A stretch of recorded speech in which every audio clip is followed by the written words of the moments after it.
When two officers arrested her, they had no idea they'd face her again, this time in court, as the judge deciding their fate.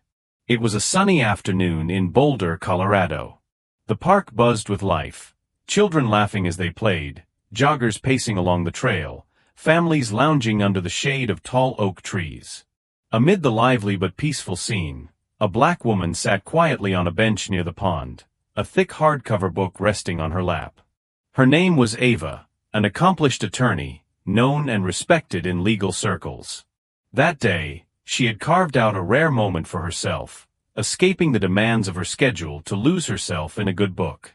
But just as she began to sink into its pages, a sharp screech of tires cut through the air, yanking her attention back to reality. A police cruiser pulled up to the curb, drawing the eyes of nearby onlookers. Two officers stepped out, their faces set and serious, exuding an unmistakable air of authority. Their gaze landed directly on Ava, the only person sitting alone in the area. "Ma'am, may we speak with you for a moment?" one officer called out, his tone more suspicious than concerned. Ava looked up from her book, her expression calm and composed. "Of course," she replied, carefully closing it. The second officer took a step closer, his voice clipped. "We got a call about some suspicious activity in the area. Mind telling us what you're doing here?" Ava raised an eyebrow, confused. "Suspicious activity? I'm just sitting here reading." She held up the book slightly, as if to offer evidence. But their scrutiny didn't waver. "Can we see some ID?" the first officer demanded. Her pulse quickened, but she remained steady. "I don't understand. What's the reason for this?" "It's routine," the second officer replied, though his tone made it clear it was anything but. A small crowd had begun to gather, murmuring among themselves. Some watched with curiosity, others exchanged uneasy glances, sensing the imbalance in the encounter. Ava sighed, reaching into her bag to retrieve her wallet. She handed over her license. One of the officers examined it with an intensity that felt unnecessary. "Ava Thompson," he read aloud, almost mockingly. "That's your business here, Miss Thompson." Ava drew in a deep breath, working to maintain her composure. "I live in the city. I came here to enjoy the park. Is that a problem?" The officer's lips tightened. "We'll see." He handed her ID back, but they didn't leave. Instead, they kept pressing with questions that felt less like protocol and more like a calculated interrogation. "Do you always carry a book like that around?" one officer sneered. "Are you alone here or waiting for someone?" the other asked, his hand now resting deliberately on his belt. Ava had faced countless high-pressure situations in courtrooms, but this was different. The imbalance of power was glaring, and their tone carried something else, something familiar and unwelcome. Still, she kept her voice measured. "I'm not answering any more questions unless you tell me what I'm being accused of." Her firm refusal seemed to ignite something in them. The first officer stepped forward. "Don't get smart with us," he snapped. "We're just doing our job." "And I know the law," Ava replied, her voice unwavering. "I'm not breaking it by sitting in a public park." But reason had no place in their response. Without warning, the officer reached for her arm. "You're resisting," he said, even though Ava hadn't moved. "What are you doing?" she exclaimed, startled. The crowd's murmurs grew louder. A man pulled out his phone to record. The officer repeated, louder this time, "Stop resisting." As if performing for the growing audience. Ava's heart pounded as she felt cold metal snap around her wrists.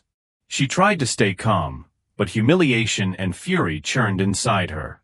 The officers led her to the cruiser, ignoring the chorus of questions from onlookers. As the car door swung shut, Ava turned to the crowd, locking eyes with a young woman holding up her phone. For a brief moment, there was a silent exchange, a plea to witness, to remember, to not let this go unseen. But Ava knew, even then, this wasn't the end of the story. It was only the beginning. Inside the stifling back seat of the police cruiser, Ava's thoughts spiraled. She had spent her career defending others, advocating for justice, navigating the intricacies of the legal system. And now, she was on the other side of it. The absurdity of the situation struck her, but there was no humor in it. Only rage. The ride to the station was suffocatingly silent, save for the occasional crackle of the police radio.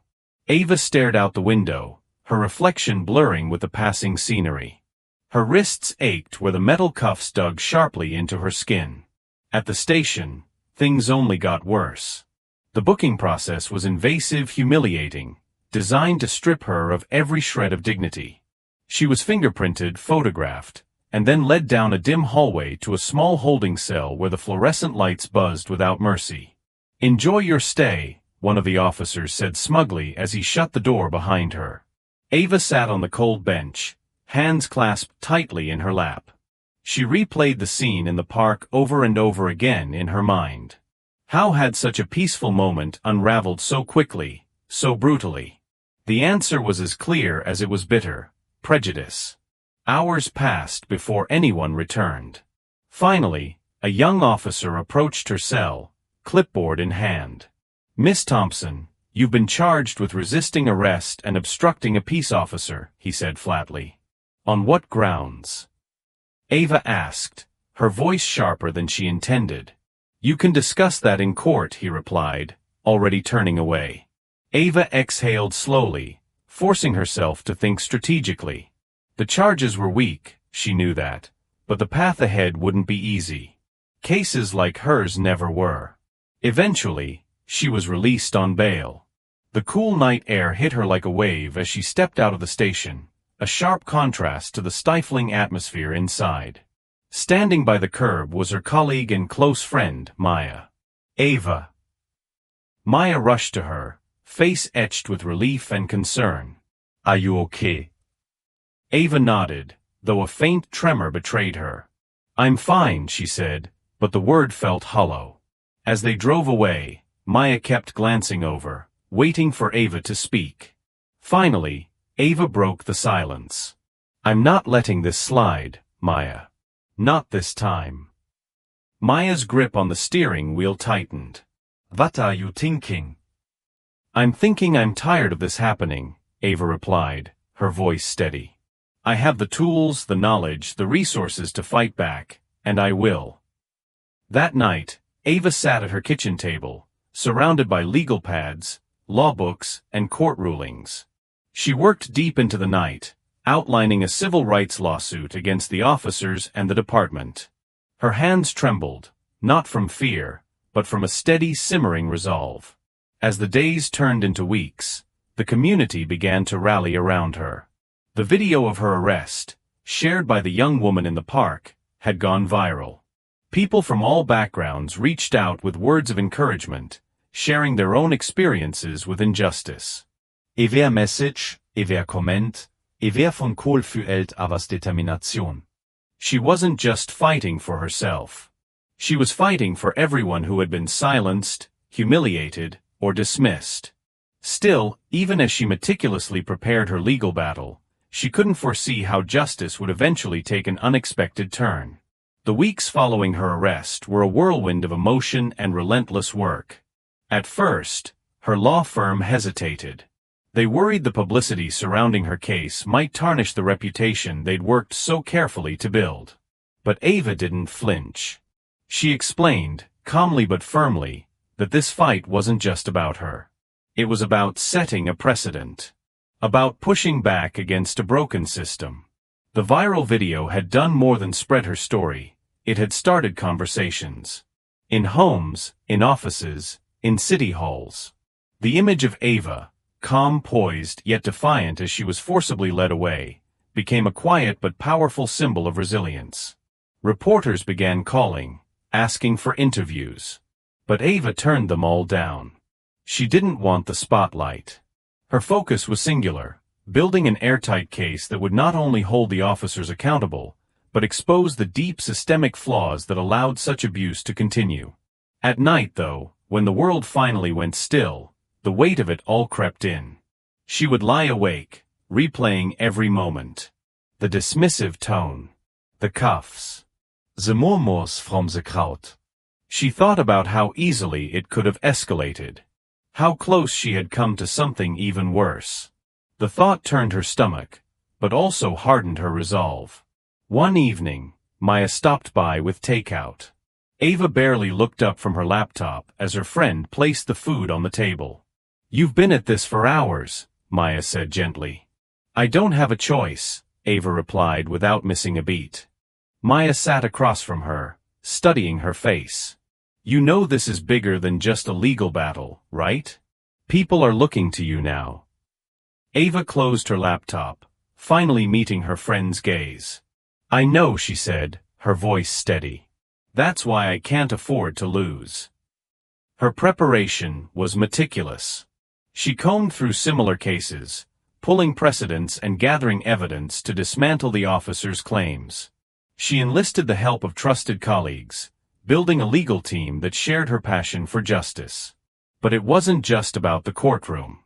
Ava also made it a point to engage with the community. She attended town halls, listened to others who had experienced similar injustices, and even spoke at a local college about the importance of accountability and reform. One afternoon, as she walked to her car after a meeting, a stranger approached her. "Miss Thompson?" the woman asked hesitantly. "Yes." "I just wanted to say thank you," the woman said, her voice cracking. "For standing up to them. For standing up for all of us." Ava felt her throat tighten. She managed a small smile. "I'm just doing what I can." The community's support was a double-edged sword.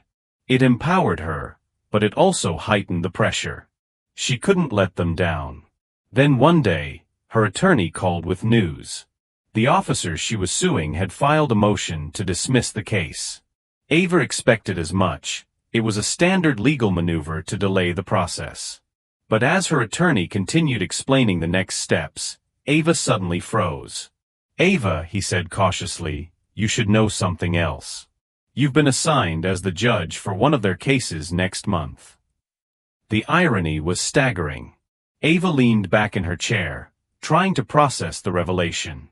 She had spent weeks preparing to take these officers to court, and now fate had handed her a different kind of justice altogether. For a brief moment, she wondered if she could do it, if she could sit on that bench and remain impartial. But then she thought about everything they had put her through. About the people depending on her to make a stand. This wasn't just coincidence. It was a calling. The courtroom buzzed with quiet murmurs as people filed in, taking their seats. The case wasn't particularly high profile, an internal misconduct hearing involving two officers accused of excessive force in an unrelated incident. To most, it was just another day in the justice system. The two officers, Carter and Daniels, sat at the defendant's table, their uniforms still pressed and proper, like armor. They leaned toward each other, speaking in low tones, expressions indifferent, almost bored. To them, this was routine. Another hurdle. Another case to brush aside. Then the door to the judge's chambers opened, and the room fell completely silent. Ava stepped onto the bench, her black robe flowing behind her. She moved with purpose, her expression calm yet commanding as she took her seat. She glanced toward the defendants. The reaction was immediate. Officer Carter's face drained of color, his eyes widening in disbelief. Daniel shifted uncomfortably, his jaw tightening as realization dawned. It was her. The woman they had humiliated and arrested in the park. Ava allowed a brief pause, letting the weight of the moment settle across the room.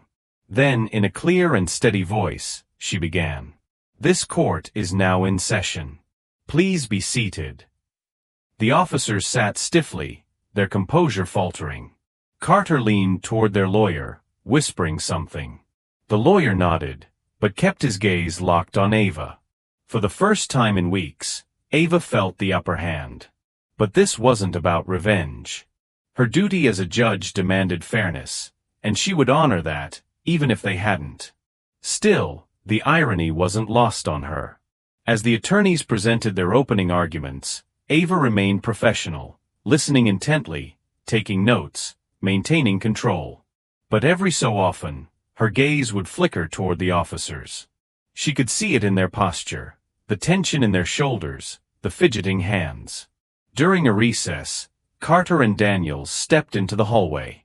Their voices were low, but their agitation was unmistakable. "How is she the judge?" Carter hissed, frustration bubbling just beneath the surface. "This has to be a setup." "It's not a setup," Daniels muttered, shaking his head. Their lawyer cut in, voice firm. "It's a coincidence. And you need to stay focused." "She's not the enemy here. Your actions are." But the officers weren't listening. They were too consumed by the surreal nature of their predicament. When court resumed, Ava remained composed, ensuring the hearing proceeded fairly and efficiently. Yet her presence alone seemed to rattle the defendants. Every time she addressed them, they shifted in their seats, their confidence eroding little by little. At one point, during witness testimony, Ava caught Carter stealing a glance at her. His expression wasn't defiant, it was something closer to regret. As if, for the first time, he was beginning to grasp the gravity of what they had done. By the end of the day, the tension in the courtroom was palpable. Ava adjourned the hearing, her gavel striking with finality. "We will reconvene tomorrow at 9 a.m., she announced. As the room emptied, Ava lingered at her bench, quietly organizing her notes. She could feel the weight of the officers' stares. They stood near the door, clearly debating whether to approach her. In the end, they didn't. They left quietly, their steps heavy with the realization that this was far from over. But for Ava, the real challenge wasn't the irony of the moment, it was in the decisions that would follow. And whether justice could truly prevail. The courtroom was packed the next morning. News of the unexpected twist had spread, drawing a larger crowd than usual for a misconduct hearing. Some were there out of curiosity. Others came to support Ava, even though they understood that in her role as judge, she couldn't show favoritism. Ava entered with the same calm, composed demeanor. Her robe flowed behind her as she ascended to the bench. The attorneys wasted no time diving into their arguments. The prosecutor methodically laid out the evidence against the officers, presenting testimony from the victim of the excessive force incident. "Your Honor," the prosecutor said, "the officers' actions were not just a lapse in judgment, they were a blatant abuse of power. Their behavior reflects a pattern of disregard for the very people they are sworn to protect." Ava nodded, taking in every word, her pen gliding smoothly across her notepad. Her focus was unshakable, even as the defendants shifted uncomfortably under her gaze. The defense attorney rose next, his tone measured but strained. "Your Honor, while we acknowledge the incident in question, we argue that the situation escalated due to factors beyond the officers' control. Their intent was not malicious, and we believe this case lacks sufficient grounds for punitive measures." As the arguments continued, Ava couldn't ignore the parallels between this case and her own experience. The excuses, the justifications. It was all too familiar. Yet she pushed her personal feelings aside, determined to let the facts guide her. When it was time for witness cross-examinations, the tension in the room deepened. The prosecutor called the victim to the stand, a young man named Ethan. His voice trembled as he recounted the night he was tackled to the ground during a routine traffic stop. "They didn't even give me a chance to explain," Ethan said, his eyes darting nervously between the attorneys and the officers.